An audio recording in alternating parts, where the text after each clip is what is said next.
Sa Mandaue City, Cebu, 30 ang naaresto sa ikinasang one-time, big-time operation itong weekend.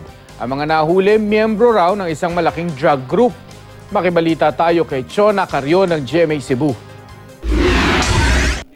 Sa one-time big-time operation ng Mandaue City Police nitong weekend, inaresto sa Highway Seno ang high-value target number 2 na si Regine Alinsog.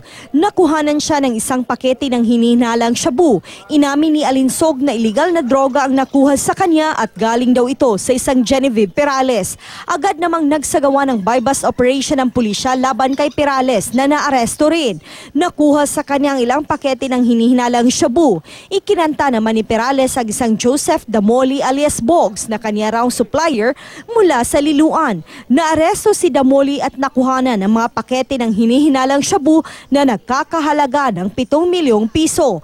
Inaresto rin sina Kimboy Abola at isang 16 na taong gulang na babae. Ayon sa Mandaue City Police, ito na ang pinakamalaking anti-drug operation nila kung saan pinakamaraming shabu ang kanilang nakuha.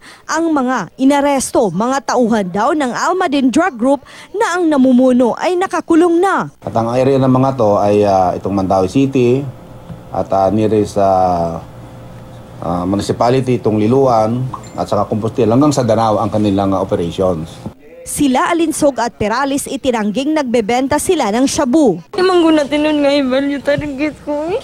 Kaya madili man ko mamaligya ay. Wala mo ko ilabot ng drugs, good. Wala lagi ma'am, nahibuong bitaw ko. Si Damoli naman at ang dinampot na minor de edad inuutusan daw na magbenta ng illegal na droga. May gulong ko disipit. Igol ko siya. Ya, mayroon ko lang, bro. May ito nasa konsert. Kilain mo ko, sa kilain sa iski, wala man akong papa.